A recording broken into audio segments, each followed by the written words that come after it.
રામ રામ મિત્રો, સ્વાગત છે તમારું મારી YouTube channel serials Gujarati kitchen ડાયરીમાં। આજે આપણે બનાવીશું કાઠિયાવાડી સ્ટાઇલ ભરેલા મરચાં। તો રેસીપીને સ્ટાર્ટ કરીએ એ પહેલાં મારી યુટ્યુબ ચેનલને સબસ્ક્રાઈબ કરવાનું ભૂલતા નહીં। તો ચાલો આપણે રેસીપીને સ્ટાર્ટ કરીએ। ભરેલા મરચાં બનાવવા માટે મેં 7 થી 8 નંગ ફ્રેશ લીલા મરચાં લીધા છે। ભરેલા મરચાં બનાવવા માટે આ પ્રકારના જાડી છાલવાળા ફ્રેશ લીલા મરચાંની પસંદગી કરવી, જેથી આપણા મરચાં એકદમ સરસ થશે।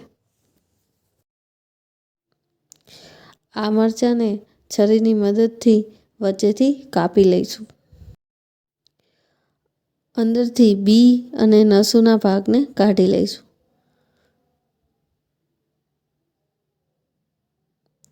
આ રીતે બી અને નસોના ભાગને કાઢી લેવાનો છે।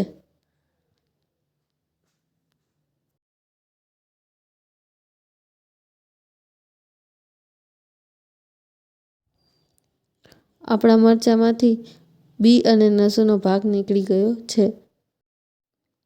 આ રીતે બધા જ મરચાંમાંથી બી અને નસોના ભાગને આપણે કાઢી લીધા છે।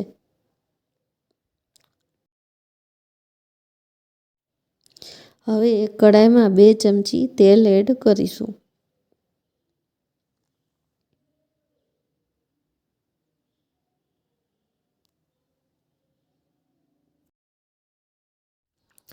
આ તેલમાં આપણે 1 વાટકી ચણાનો લોટ એડ કરીશું અને આ લોટને આપણે શેકી લઈશું।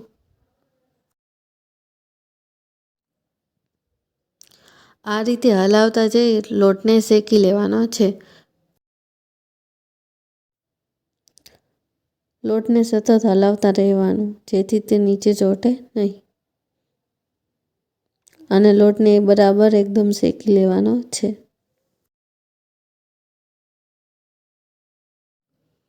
આપણો લોટ શેકાઈ જશે એટલે એમાંથી સુગંધ આવશે, એટલે આપણને ખબર પડી જશે કે આપણો લોટ શેકાઈ ગયો છે। આપણો લોટ હવે શેકાઈ ગયો છે, તો આપણે તેને એક બાઉલમાં કાઢી લઈશું।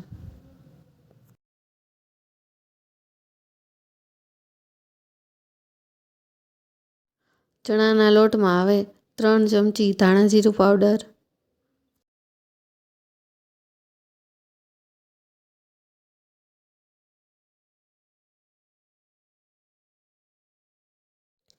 1/2 ચમચી લાલ મરચું પાવડર, 1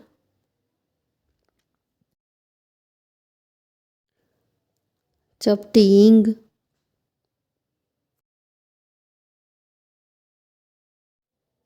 1/2 ચમચી ખાંડ,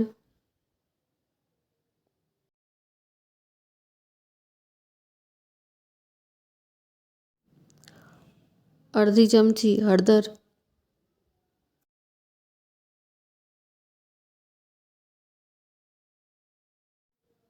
સ્વાદ પ્રમાણે મીઠું,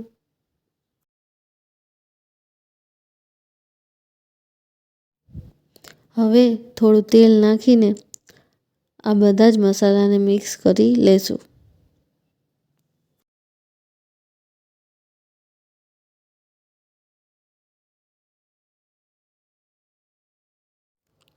આપણો મસાલો મિક્સ થઈ ગયો છે, તો હવે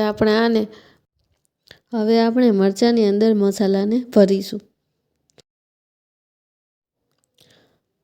આ રીતે થોડો થોડો મસાલો આપણે મરચાંની અંદર ભરીશું।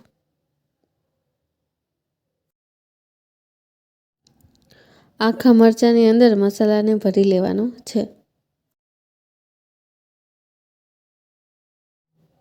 મસાલાને અંદરથી દબાવતા જઈ ભરવાનો છે, જેથી તે બહાર આવે નહીં।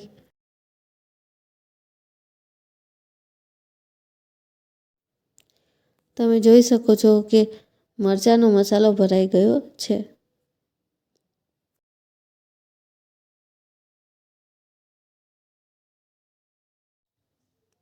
આ જ રીતે આપણે બધા જ મરચાંને ભરી લીધા છે।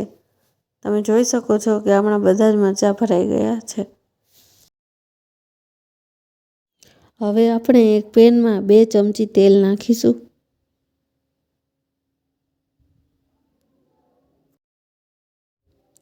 આપણું તેલ થાય એટલે તેમાં રાઈ એડ કરીશું.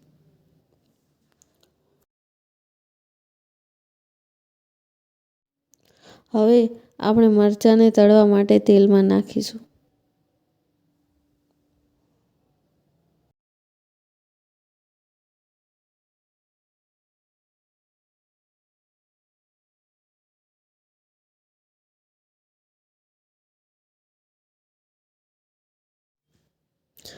આ રીતે મરચાંને પલટાવતા જઈ બધી બાજુથી શેકી લેવાના છે. ધીરે ધીરે પલટાવીને બધી બાજુ મરચાંને શેકી લઈશું. આપણા મરચાં બધી બાજુથી શેકાઈ જાય ત્યાં સુધી આપણે તેને શેકવાના છે.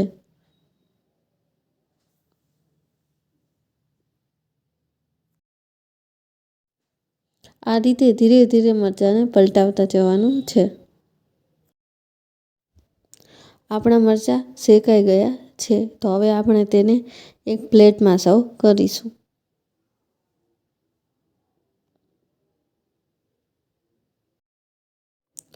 તો તૈયાર છે આપણા ગરમા ગરમ ભરેલા મરચાં. જો તમને મારી આ રેસીપી પસંદ આવી હોય તો લાઈક, શેર અને સબસ્ક્રાઈબ કરવાનું ભૂલતા નહીં. અને કમેન્ટમાં મને જણાવજો કે તમને મારી આ રેસીપી કેવી લાગી.